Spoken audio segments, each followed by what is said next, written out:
उकाड्यानं हैराण नाशिककर अचानक गारठले। नाशिकमध्ये 10 तर निफाडमध्ये पारा अचानक 4 अंशांवर घसरला। शेतपिकांसह नागरिकांच्या आरोग्यावर परिणाम होण्याची शक्यता। अर्थसंकल्पीय अधिवेशनाचा 5वा दिवस वादळी ठरण्याची चिन्ह। अनिल परबांच्या वक्तव्यावरून सत्ताधारी आक्रमक होणार, तर राज्याचा आर्थिक पाहणी अहवाल आज होणार सादर।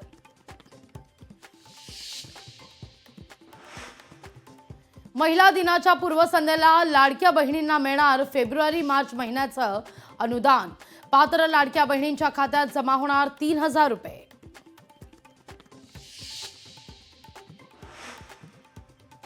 मुख्यमंत्री देवेंद्र फडणवीसांचा उपमुख्यमंत्री एकनाथ शिंदेंना आणखीन एक धक्का। मित्र संस्थेच्या उच्चस्तरीय सल्लागार पदावरून शिंदेंचे निकटवर्तीय अजय आशर यांची उचलबांगडी।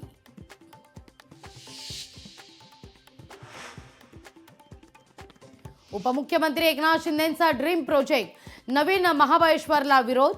शेकडो हरकती आल्यानं प्रोजेक्ट बारगळण्याची शक्यता। विधान परिषदेकरता जगदीश मुळीक यांचं नाव पुन्हा चर्चेत। परिषदेच्या रिक्त जागांकरता भाजपमध्ये मोर्चे बांधणी सुरू। मुळीक यांना संधी देऊन पुनर्वसन करणार का, याकडे नजरा।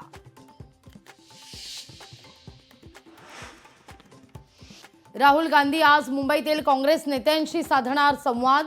आगामी महापालिका निवडणुकीच्या अनुषंगानं तयारी।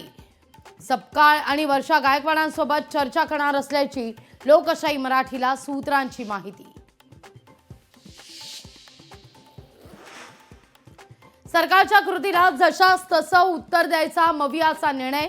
मवियाच्या बैठकीत शरद पवार उद्धव ठाकरेंच्या उपस्थितीत निर्णय।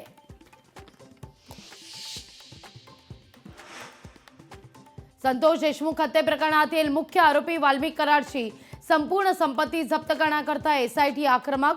एसआयटीचा कोर्टात अर्ज। मराठवाड्यातील अनेक लोकांची पतसंस्थेकडून फसवणूक। भाजप आमदार सुरेश धसांचा खळबळजनक आरोप।